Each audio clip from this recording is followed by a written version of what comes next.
कथा का नाम शेवगांव वाले गजानन महाराज के नाम से भी कर सकते थे, पर स्वामी समर्थ इसलिए रखा कि गजानन बाबा को भी लगा कि मेरे गुरु का नाम यहाँ होना चाहिए। शिव के अवतार, दत्त के अवतार श्री स्वामी समर्थ हैं। शिव जी के अवतार, दत्त के अवतार श्री गजानन महाराज भी हैं।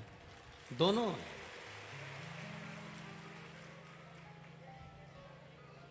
एक ने श्री स्वामी समर्थ जी ने मिर्ची को खाकर भी भगवत भजन कर कर परमात्मा की शरणागति प्राप्त करी है।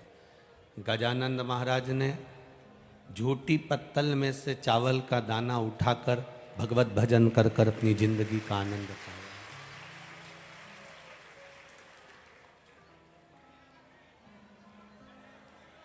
स्वामी समर्थ का नाम लेना भले दुनिया के लोग भूल जाएं, पर जो स्वामी समर्थ जी देकर गए हैं वो दुनिया के लोग कभी नहीं भूल सकते।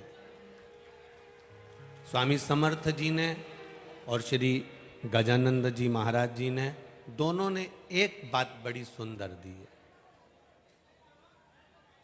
श्री स्वामी समर्थ जी ने मिर्ची को खाकर भगवत भजन किया। आज भी महाराष्ट्र के लोग भोजन की थाली में सब कुछ भूल जाते हैं, पर ठेसा नहीं भूलते हैं।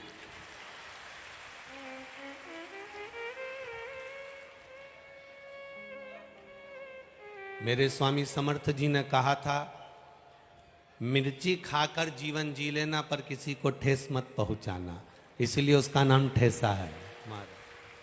और श्री गजानंद महाराज जी ने एक झूठी पत्तल पर से चावल का दाना उठाकर खा रहे हैं। किसी ने पूछ लिया, बाबा आप ये क्या कर रहे हो? श्री गजानंद महाराज जी कहते हैं, गम गम कहते कहते उन्होंने कह दिया कि ये चावल का दाना नहीं, ये स्वयं ब्रह्मा का स्वरूप है, इसका मैं आदर करूंगा तो ये मेरा आदर करेगा। दुनिया की सबसे बड़ी रसोई, दुनिया की सबसे बड़ी अन्नशाला, दुनिया की सबसे बड़ा भंडारा, दुनिया का सबसे बड़ा भोजन, दुनिया का सबसे सुंदर रसोई घर अगर चलता है तो श्री गजानन महाराज के चरणों में ही चलता है।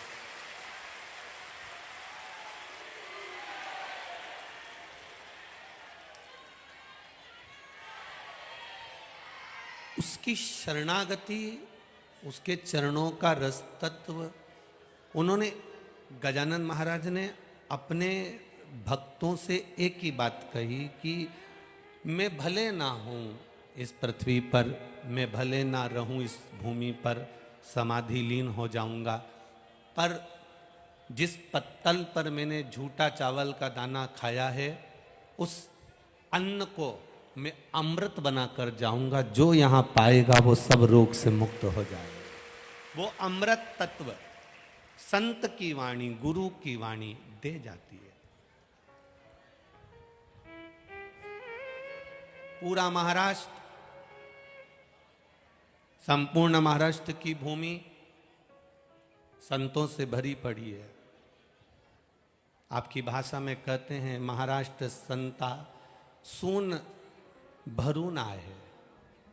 सारा महाराष्ट्र संतों से भरा पड़ा हुआ। और यहाँ जितने लोग कथा सुनने आए हैं ये भी संत हैं, क्योंकि बहुत दूर पार्किंग हो जाती है, वहाँ से पैदल पैदल पैदल पैदल पैदल पैदल चलते चलते मंजिल तक पहुँच जाना और बैठकर कथा को श्रवण कर लेना, ये किसी संत का ही लक्षण है, किसी दूसरे का नहीं हो सकता। छेड़ने में और छूने में दोनों में जमीन आसमान का अंतर है। महाराज काय में जमीन आसमान का अंतर है, छेड़ने में और छूने में जमीन आसमान का अंतर है। छेड़ने में जूता मिल जाता है और चरण छूने में आशीर्वाद मिल जाता है, दोनों में अंतर।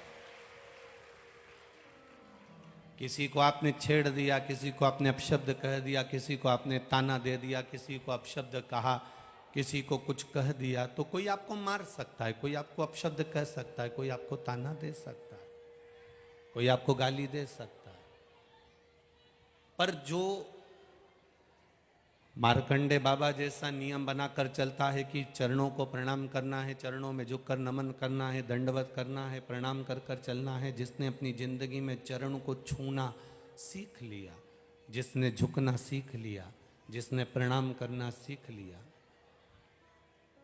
माता पिता गुरुजन को, घर के बुजुर्ग जन को, घर के बड़ों को जिसने चरण छूना प्रणाम करना प्रारंभ कर दिया, फिर उसके सिर पर कोई टोपी है ना है, उसके सिर पर कोई ताज है ना है, उसके सिर पर कोई मुकुट है ना है, पर जो माता पिता गुरु और घर के बुजुर्गों का आशीर्वाद लेकर सिर पर हाथ रगवा कर जो चलता है, समझ लो उसके ऊपर दुनिया का सबसे बड़ा ताज होता है, सबसे बड़ा मुकुट होता है।